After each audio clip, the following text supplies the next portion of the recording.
Pasintabi po sa mga naghahapunan, ilang uod po ang lumabas mula sa loob ng tenga ng isang bata sa Tabaco Albay. Kung paano po yan nangyari, alamin sa pagtutok ni Katrina Son. Maliliit, may mga galamay, at gumagapang pa. Ang mga uod na kadalasang nakikita sa mga halaman na tagpuan sa loob ng tenga ng isang bata. Nagulat kami kasi nagsilabasan nga itong mga uod na ito, di namin alam kung ano yung tawag dito. Kwento ng 11 taong gulang na si Zai, hindi niya tunay na pangalan. Sumama siya sa kanyang tatay para kumuha ng kangkong. Nagdiba kay Papa, tapos naghanap kaming kangkong, tapos naguli ni Hita. Sabi ko, mahanap pa ako kangkong. Makalipas ang ilang araw, nilagnat at nakaranas raw ng pananakit ng ulo si Zai.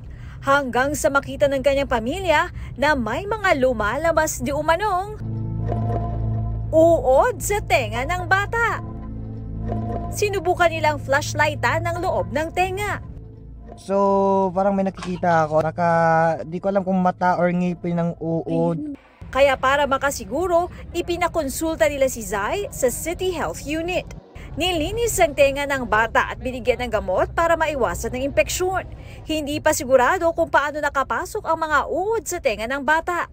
Pero paliwanag ni Dr. Nats Rempilio, Provincial Health Officer ng Albay, minsan may mga insektong nakakapasok sa tenga o saan mang bahagi ng katawan ng tao at doon nangingitlog. Iba man talagang mga insektong nag-aanap tibunayan. So di man nangahulugan na tawo ang pero kung yan, nagkataon lang na tawo sa nabunayan, nakalaog sa talinga, dahil yan naritaro, dumanalbunay.